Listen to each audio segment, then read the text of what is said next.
Hi guys, we are back and we are finding the equation. So far what we've been doing, we were solving the equation.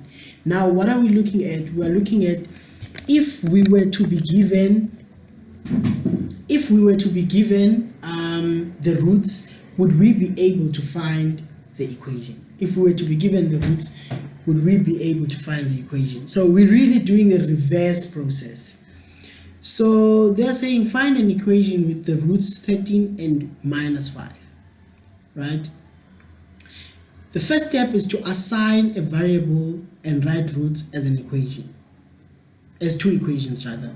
So you have that, so the variable that we'll use is x, so the roots would be x is equal to 13 and the other one x is equal to minus 5. And then you just have to take that 13 to the other side, and the same way with the 5. And then you must remember that these were your factors, right? This would have been your factors, right? And then you just multiply them. These are your two factors. You just multiply them. These are the factors that give you that. And then you just simply simplify, meaning that you take that, you multiply by that, you take that, you multiply by that, you take that, you multiply it by that, you take that, you multiply by that, right? And then this is what you have, right?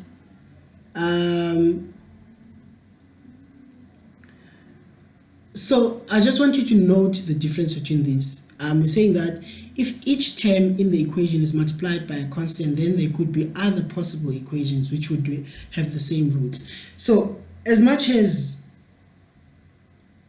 when we have the equation, we get the same roots, even if the equations are different. And that means that even if the equations are multiplied by certain constants, right, we get the same roots. But here, once you have this, you can multiply it by many different constants, but the roots will remain the same. Right? I'm not sure if you understand what I'm saying, right? But I'll assume that you understand. So that's really what we're looking at. Now, what we do when we have a root that's a fraction,